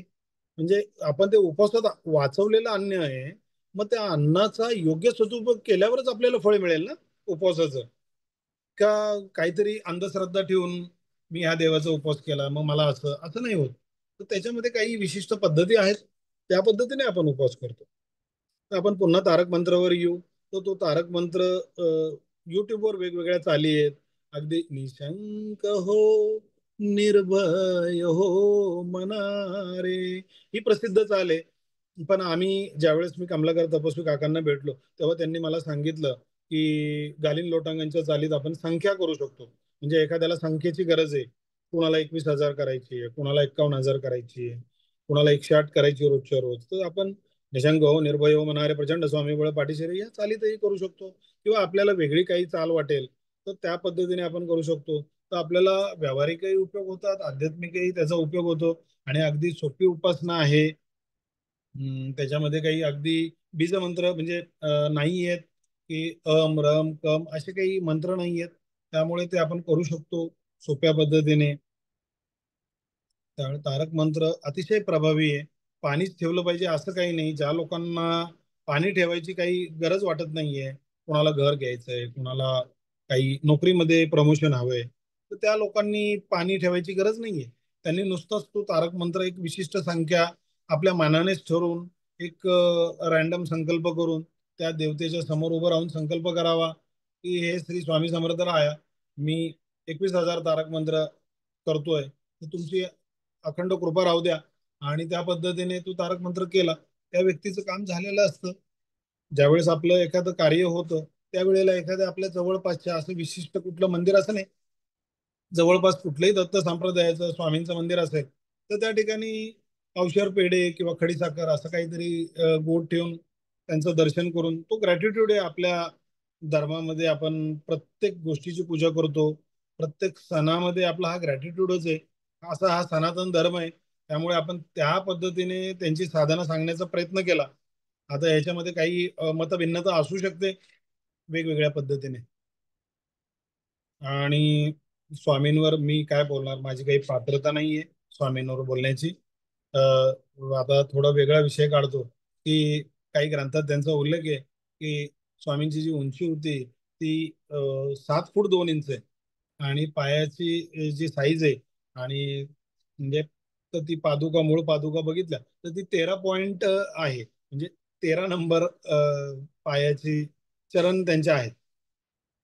अनेक ठिकाणी अनेक तुम्ही अक्कलकोटला जोशी मठात गेला तर तिथेही महाराजांचे चरण आहे. अजून एक उल्लेख करायचा राहिला बाळप्पा महाराजांच्या पुढच्या जी शिष्य परंपरा आहे त्याच्यामध्ये आदरणीय श्री गजानन महाराज अक्कलकोटचे, त्यांनी अग्निहोत्राचा 140 देशांमध्ये प्रचार केला. सूर्योदय आणि सूर्यास्त सूर्याचा मंत्र म्हणून अग्निहोत्र केलं जातं. हा सुद्धा स्वामींच्याच लीलेचा भाग आहे. स्वामींचीच कृपा आहे सर्व त्यांच्यावर. अनेक मंदिरं त्यांची आहेत आणि अग्निहोत्र अनेक ठिकाणी होतं. तर अशा काही उल्लेख राहून जाऊ शकतो बरं का. तर त्या स्वामींचा अजून एक महत्वाचं स्तोत्र आहे अपराध क्षमा, की अपराध क्षमा आता केला पाहिजे, गुरु हा केला पाहिजे, अबद्ध सुबद्ध गुण वर्णी येले तुझे, न कळेची टाळविना वाजला कैसा, गुरु हा वाजला कैसा, अस्ताव्यस्त पडे लागे तैसा, अपराध क्षमा आता केला पाहिजे. अशा पद्धतीने स्वामींचे अपराध क्षमा स्तोत्र आहे. तर आपण काही लोकांना तोही सजेस्ट करतो की तुम्ही अपराध क्षमा म्हणा, की तो अपराध क्षमा याच्यासाठी म्हणा. आता ते निरंजन महाराज गिरनार यांनी ते स्तोत्र लिहिले. निरंजन म्हणे देवा वेडे वाकुडे, वेडे वाकुडे गुण दोष न लावावा सेवकाकडे. तर अपराध क्षमा म्हणजे माझ्याकडून सेवा करताना, माझ्याकडून बोलताना, माझ्याकडून वागताना, माझ्या बिहेवियर मधून काही चूक झालं, मी एखादं स्तोत्र म्हणतोय तर अपराध क्षमेचं मधलं वाक्य आहे, नाही ताल नाही ज्ञान, कंठ सुस्वर झाला, कंठ सुस्वर झाला, नाही झाला वाचे वर्ण उच्चार, अपराध क्षमा आता केला पाहिजे. आम्ही त्या शेवटला अजून एक वाक्य करतो की स्वामी समर्था मी बाळताने, तुमचीच सेवा करू काय जाणे, अपराध माझे कोट्यान कोटी, स्वामी समर्था तुम्ही घ्यावा पोटी. की आपल्याकडून अनेक अपराध होतात आणि ते आपण म्हणू शकतो. स्वामींची एक सद्गुरू प्रार्थना सुद्धा आहे, त्यामध्ये पण एक खूप सुंदर वाक्य आहे, दया क्षमा शांती या सेवेला. तर ते आपल्यामध्ये हे गुणधर्म पण आले पाहिजे. तर अपराध क्षमा आपण दिवसाच्या शेवटाला किंवा साधनेच्या शेवटाला एकदा म्हणू शकतो आपल्याकडून. जसं आपण दुर्गा सप्तशतीमध्ये अपराध क्षमा आपण स्तोत्र म्हणतो, तर त्याच पद्धतीने की आपल्याकडून ते करताना काही चुका होतात आणि हे आपल्या मनासाठी आहे. ईश्वर तर आपल्याला तशा काही चुका मानत नाही. असं काही नियम नाहीये की दिवा डावीकडेच ठेवावा, दिवा उजवीकडे, आता वास्तुशास्त्रात ते नियम आहेत. मग आपल्या अशा अनेक चुका घडतात, बोलताना काही चुका घडतात, वाणीमध्ये काही चुका घडतात, वाचन करताना आपल्या मनात काही वेगळे विचार येतात आणि त्याचं शल्य देवतेला वाटण्यापेक्षा आपल्याला वाटतं. तर आपलं कुठंतरी मन खातं साधना करताना. आपण सकाळी ठरवलेलं असतं उठल्यावर की मला आता 2,000 जप करायचा आहे आणि नेमका आपल्याला कुठला तरी फोन येतो आणि आपल्याला जावं लागतं, महत्वाचं काम असतं, त्यावेळेला हे शल्य राहतं. असं दिवसभरात अनेक गोष्टी घडतात. दिवसभरातल्या आपल्या गोष्टीकडून कुणाला आपण अचानक बोलतो, कुणाला रागावतो. तर ह्यासाठी अपराध क्षमा म्हणजे असं नाही की तुम्ही पाप करा आणि परत ते स्तोत्र म्हणा, पण आपल्याकडून ज्या इनडायरेक्टली की आपल्या लक्षात नाही येण्यासारख्या ज्या काही चुका घडतात, तर त्याचं एक पापक्षालन म्हणून ते स्तोत्र नक्कीच करा. आजकाल मध्ये काही संख्या, काही वर्ड्स आहेत किंवा काही न्युमरॉलॉजिकल वर्ड्स आहेत, 791 वगैरे ते म्हणतात, त्याचं चॅन्टिंग करा. मी तर असं म्हणेल की ते वेगळे नंबर आणि त्याचं चॅन्टिंग करण्यापेक्षा मी अपराध क्षमा म्हणेल ना, मला ते जास्त संयुक्तिक आणि योग्य वाटतं.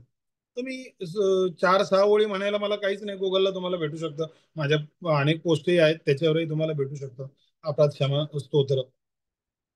तर अशा पद्धतीने आपण ती करू शकतो. स्वामींची आरत्या पण वेगवेगळ्या पद्धतीने आहेत. जसं स्वामी सुताने लिहिलेली छेली खेडे ग्रामी तो अवतरला असेल, त्यांच्या म्हणण्याप्रमाणे स्वामींचा जन्म छेली खेडे ग्रामात बिहारमध्ये झाला, तो एक अवतार असू शकतो त्यावेळेला. तर ते त्याच्यावर रिसर्च होणं गरजेचं आहे आणि चालूही आहे काही मंडळींचं. तर काही म्हणणं आहे की कर्दळीवनातून स्वामी आले. तर हा या चर्चेचा विषय नाहीये. तर ती एक स्वामींची आरती आहे. आणखी वेगवेगळ्या आरती आहेत, काही प्रसाद आरती आहे आणि त्या पद्धतीने ती सेवा घडणं गरजेचं आहे असं मला वाटतं. तर आपल्याला ज्या पद्धतीने ती सेवा असेल, कुणाला जर याच्यामध्ये काही प्रश्नही विचारायचे असतील तर अगदी निश्चिंतपणे आपण प्रश्न विचारू शकतो. दादा खूप छान वाटलं, इतकं उगवतं आपण बोलत आहात की थांबू नये असं वाटलं. ऋषली ऋषली देशमुख, नंतर आपण शेअरिंग घेऊया, दादांना वेळ आहे. खरं तर दादा इतके व्यस्त होते आणि त्यांचे बरेच कार्यक्रम होते, तरी त्यांनी पटकन अगदी 2 दिवसात आपल्याला वेळ दिली.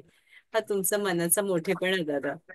नाही, आता झालं असं की हा जो सप्ताह आहे आमच्या पुण्याच्या मंडई मठामध्ये तो चालू आहे, शंकर महाराज मठातही तो उत्सव चालू आहे किंवा होईल. आणि मलाही असं वाटलं की महाराजांनी माझ्याकडून हे करून घेतलं, कारण माझी समर्पणाची भावना आहे त्या सेवेत आणि याच्यामध्ये माझं काही हे नाहीये. तुम्ही मला बोलवलं आणि मला महाराजांविषयी बोलता आलं.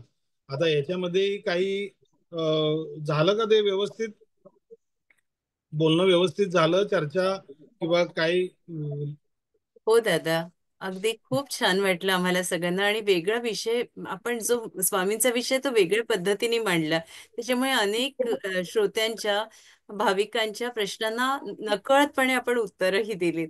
जे काही प्रश्न आहेत ते पण आपण घेऊ शकता. सुषमाताई हो. करकर हात वर करतात आहेत. असं ऋषलीताई बोला आपण. नमस्कार प्रथा. नमस्कार नमस्कार. नमस्कार दादा. नमस्कार नमस्कार नमस्कार दादा. नमस्कार. आज आमच्या ध्यान समूहात आपलं स्वागत आहे आणि तुम्ही अखंड स्वामींच्या सेवेत स्वतःला झोकून दिलंय हे ऐकून तर अतिशय आनंद झाला. आणि अशा तुमच्यासारख्या थोर व्यक्तीचे आज मला आभार मानायला त्यांनी ऋताताईंनी सांगितले, याबद्दल मी त्यांची आभारी आहे, ऋणी आहे. आज तुम्ही आमच्या सर्वांना स्वामींच्या प्रकटीकरणापासून अक्कलकोटमधील त्यांच्या वास्तव्याबद्दल छान माहिती दिलीत. सद्गुरु तत्वाबद्दल छान माहिती सांगितली सगळ्यांना. बाळप्पा, चोळप्पा, रामानंद बिडकर महाराज, तात महाराज यांसारख्या अनेक शिष्यांची माहिती तुम्ही आम्हाला सांगितलीत. अनेक शिष्यांचा उद्धार स्वामींनी कसा केला यावर तुम्ही सुंदर विवेचन केलं. सद्गुरु सेवेमध्ये अन्नदान, पादुका पूजन याचं महत्व काय असतं हे तुम्ही आम्हाला सर्वांना समजावून सांगितलं. स्वामींची सेवा म्हणजे काय आणि ती कशी करायची यावरही तुम्ही छान मार्गदर्शन केलं. स्वामी सारामृत ग्रंथ, गुरु लीलामृत ग्रंथ या ग्रंथाचं पारायण करणं किती महत्वाचं आहे. सगुण भक्तीतून निर्गुणाची उपासना कशी करावी याचंही तुम्ही महत्व विशद केलं. स्वामींच्या तारक मंत्राची साधना कशी करावी हेही उत्तम रीतीने समजावून सांगितलं. दादा, आज आपण आपल्या अमूल्य वेळ आम्हाला आमच्यासाठी दिला त्याबद्दल मी तुमची ऋणी आहे. धन्यवाद. धन्यवाद वृषाली. गॅलरी व्ह्यू घेतला तर सगळ्यांचे चेहरे दादांना दिसतील आणि विचारताही येतील. आपला प्रश्न मोजके शब्दात ठेवावा ही विनंती. पोकर नमस्कार. नमस्कार दादा. नमस्कार. आपण दत्ततत्वाची श्रीपाद श्री वल्लभ नृसिंह सरस्वती आणि स्वामी समर्थ यांची सेवा कशा पद्धतीने करता येईल, नामस्मरण, पारायण आणि जप हे छान पद्धतीने आम्हाला समजावून सांगितलं. तारक मंत्राची साधनाही खूप छान सांगितली. मला एक फक्त शंका म्हणून विचारतेय की पारायण करताना तुम्ही सोहळ्यात करा असं म्हणता, पण जेव्हा आपण जप करतो हा, तेव्हा तो गरज आपण नाहीये. त्यावेळेला गरज तुम्ही नसते. एक आसन घेऊन करावं ते. बरं. फक्त माझं असं म्हणणं आहे की आंघोळ झाल्यावर ते करावं. सोहळं याचा अर्थ काय आहे की मनाचं सोहळं जास्त महत्वाचं आहे. म्हणजे त्यावेळेला पुन्हा तारक मंत्र तिथे कार्य करतो की निशंक होऊन करा. हा, अगदी सोप्या पद्धतीने आहे ते. पण एक प्रश्न म्हणजे सोयर सुतक आपण पारायणासाठी मी सोहळं सांगितलेलं आहे. पारायणासाठी. हा हो. आणि सोयर सुतक पण पारायणाच्या वेळेसच वापरावं, जपाच्या वेळेस नाही ना? काय मत? जपाच्या वेळेला जर सोयर सुतक असेल तर अशा वेळेला नामस्मरण करावं. पारायण करू नये, स्तोत्र वाचन करू नये किंवा जप पण करू नये. जप करू नये. आता त्याच्यामध्ये पण दोन प्रकार आहेत की किती जवळचं आहे, किती लांबचं आहे, त्या पद्धतीने तेवढे दिवस पाळावे. वास्तविक त्या बाळाकडे लक्ष देण्यासाठी किंवा ज्या घरातली व्यक्ती गेली त्या व्यक्तीला तुम्ही तो वेळ द्यावा, त्यांच्यासाठी स्वयंपाक न्यावा, त्यांचं जाऊन सांत्वन करावं. याच्यासाठी हे सोयर सुतक आहे. आणि मग त्यावेळेला थोडा ब्रेक घ्यावा. आणि बायकांचा जो काही मेन्स्ट्रुअल पिरियड असेल त्या पिरियड मध्ये मासिक पाळी, तो तेही पिरियड तेच सोहळं पाळणे. त्या पिरियड मध्ये तो जप करू नये माळेवर किंवा याच्यावर. मात्र तुम्ही मनातल्या मनात नामस्मरण करू शकता, काही अडचण नाही. धन्यवाद दादा. मला जपाबाबतच माहिती होती, छान माहिती मिळाली. धन्यवाद. स्वाती ताई. जय श्री स्वामी समर्थ दादा. मी नियमित स्वामी सेवा करते. एक आज जिव्हाळ्याचा विषय आणि खूप छान म्हणजे ऐकायला तुम्हाला आवडलं मला. तसा माझा आता एक प्रश्न होता, पण आता थोडस उत्तर तर त्यातनं मिळालंच. मला मणक्याचा ना खूप त्रास होतो. मग खूप डॉक्टर, गोळ्या, औषधं झाली. पण एक 4-5 दिवसापूर्वी असं सहज वाटलं की आपण पाणी घेऊन तारक मंत्र म्हणावा आणि ते पाणी प्यावं, कदाचित त्याने फरक पडेल. तर एक 3-4 दिवसापासून मी सुरू केलं. 5 वेळेस म्हणत होते मी, पण आता तुमच्याकडनं ऐकलं की 9 वेळेस करायचं. तर आज मी लगेच केलंही तुमचं ऐकता ऐकता 9 वेळेस म्हणून ते पाणीही घेतलं. पण मला असा प्रश्न होता की जर पिरियड आले तर मग मी काय करू? म्हणजे मग त्यावेळेला तितके 4 दिवस तुम्ही आराम करा. त्या 4 दिवसात तो करू नये. ठीक आहे. म्हणजे मग दुसऱ्याकडनं पण असं करून समजा मिस्टरांनी किंवा दुसऱ्याकडून तुम्ही करून घेऊ शकता. मुलगा असेल, मुलगी असेल, सून असेल, बहीण असेल, तर त्यांच्याकडून करून ते पाणी घेऊ शकता, काही अडचण नाही. पिऊ शकते ना? हो, कारण तब्येतीसाठी आहे तुमचं, तर ते घ्यायला पाहिजे. मग मी एक ते तीर्थ आणि एक औषध या स्वरूपात सुरू केलंय की कदाचित आता स्वामीच त्यातनं तारतील. तारक मंत्र आहे. नक्कीच तारक. श्रद्धा तिथे मार्ग आहे. हो, नक्कीच दादा. खूप धन्यवाद. धन्यवाद. नमस्कार. नमस्कार. बोला. नमस्कार. पण फार छान सांगितलं, बरीचशी उत्तरं मिळाली. आणि ते नक्कल करताना अस्सल कधी होईल हे पण छान. आणि दुसरं म्हणजे ते अन्नदानाचं महत्व पण आपण छान सांगितलं. हो. ते पण फक्त एक बायकांच्या बाबतीत गैरसमज असा आहे दादा की गुरुचरित्राचं पारायण म्हणजे नाही, त्याचं. त्याच्यामध्ये एक दोन अध्याय हे करून दिंडोरी प्रणित मध्ये रिसर्च दोन अध्याय ते कट केलेले आहेत. हा आणि तर ते तुम्ही वाचू शकता. पण मला असं म्हणायचं की तो हट्ट नसावा की मला हे वाचलंच पाहिजे किंवा ते वाचलंच पाहिजे. तर ती शुद्ध एक प्रत आहे दिंडोरी प्रणित केंद्राची, नाशिकची. तर बर. ते तुम्ही वाचू शकता महिलांनी. अच्छा अच्छा. हा, म्हणजे त्याच्यामध्ये ते भस्माचा आणि गायत्री मंत्राचा अध्याय कट केलेला आहे मूळ गुरुचरित्रातला. Okay okay. फक्त हा, ते मग तो दिंडोरी मै- पण इथे आमच्या इथे आम्ही राहते मुंबईत. भोईवाड्याला केंद्र आहे, शिवडीचं केंद्र. हा, त्याच्यामधून किंवा ऑनलाईनही तुम्हाला त्यांच्या साईट असेल तर मिळेल. त्याच्यामध्ये ते दोन अध्याय कट केलेले आहेत. बर हा, मध्ये महिलांनी ते दोन अध्याय वाचू नये तर ते कट केले, तर ते तुम्ही करू शकता पारायण. बर. म्हणजे ते संक्षिप्त ते वेगळं आणि हे वेगळं का दादा? संक्षिप्त वेगळं. संक्षिप्त दत्तावधूत महाराजांचं आहे. आणि हे दिंडोरी प्रणित केंद्राने ते घेतले पण मूळ गुरुचरित्रच आहे. फक्त ते दोन अध्याय जे वरचे सांगितले ते त्याच्यामध्ये कट केलेले. बर बर बर म्हणजे तुम्हाला फळ मूळ गुरुचरित्राचंच मिळेल. बर बर. नुसतं ऐकलं तर चालेल का हो दादा? ऐकलं तरी YouTube वर. चालतं. युट्यूबवर ऐकण्यापेक्षा वाचा, ते जास्त महत्वाचं आहे. बर बर बर हा. बर. आणि चालेल. शक्य असेल तशा पद्धतीने करू शकता तुम्ही. बर बर बर. ओके. बाकी तुम्ही जे सांगितलं तर त्याचं आम्ही जे मार्गदर्शन केलं तर नक्कीच त्याचा नक्की. नक्की उपयोग होणार आम्हाला आणि आम्ही करणार ते लक्षात येस, ठेवून. आणि चालेल. दुसरं म्हणजे दादा, तुम्ही जे कमलाकर तपस्वी म्हटलात ना, ते माझ्या आत्याचे नातेवाईक आहेत. अच्छा, छान. तर त्यांचा जवळचे माझा नाते. संपर्क आला. तारक मंत्रचा त्यांनीच मला तो प्रसार करायचा आदेश दिला आणि त्याच्यानंतर 2008 पासून तारक मंत्राचा प्रसार चालू आहे. बर बर बर. खूप खूप धन्यवाद दादा. पुन्हा या आणि आम्हाला मार्गदर्शन करा. बघूया. 31 गुरुचरित्र. तारखेला आमचा तो कार्यक्रम आहे ताई. 31 तारखेला बर पुनावळे पिंपरी चिंचवड येथे कार्यक्रम आहे. आणि त्या कार्यक्रमाला मी ऋतुजा ताईंना ते पाठवलेलं आहे ऑलरेडी पॅम्पलेट. बर आणि तर ते सकाळी 8 पासून त्या पादुकांचा कार्यक्रम आहे, ते रात्री 10 पर्यंत आहे. त्याच्यामध्ये सुद्धा आपण स्वामी सप्तशतीचं पारायण 3:30 ते 5 या वेळेस घेतलंय. बर तर तुम्ही येऊ शकता पुनावळेमध्ये. पुनावळेमध्ये तो कार्यक्रम आहे. आणि बर. पुनावळे म्हणजे पिंपरी चिंचवडच्या जवळ आहे, रावेतच्या जवळ. तर अच्छा त्या अच्छा. ठिकाणी तो कार्यक्रम आहे. 3:30 ते 5 पारायण आहे. सामूहिक पारायण ठेवलेले आहे आपण. बर आणि त्या दिवशी आपल्या ट्रस्टच्या पादुका आणि मूर्तीची मिरवणूकही आहे 10 वाजता सकाळी. बर बर. आणि त्या दर्शनासाठी उपलब्ध आहे. तर पारायणाच्या वेळेस तुम्ही येऊ शकता 3:30 ते 5. हो चालेल चालेल. ज्या नक्कीच ज्या येऊ. ज्या ज्या लोकांना यायचंय ते लोक येऊ शकतात. बर बर. सर, सामूहिक पारायणाचं पण महत्व वेगळं आहे ना? हो, काही सामूहिक पारायणानंतर ज्या वाईब्स येतात त्याचा फायदा नक्कीच होतो. बर बर. चालेल, चालेल. सामूहिक पारायणाचा फायदा. सामूहिक पारायण. बर बर. आणि तिथले जे आपण केंद्रात बसून करतो पारायण हो हो, त्याचे, त्याचा नक्कीच फायदा होतो. आणि स्वामी सप्तशती साधारण एक तासाभरात होऊन जातं. 700 ओव्या आहेत आणि मराठी आहे. त्यामुळे हो ते घेतलं आपण की कमी वेळेमध्ये जास्त लोकांना करता यावं. सोपं आहे ते, हो. किचकट नाहीये, सोपं आहे. म्हणून ते चालेल. घेतलेलं आहे. हो हो हो. चालेल. ओके. हा, यावे, पुन्हा यावे. येस. वृषाली ताई आहेत का? प्राची ताई. श्री स्वामी समर्थ दादा. श्री स्वामी नमस्कार. वयाचा आणि आवडीचा विषय आहे, म्हणजे सर्व काही आहे.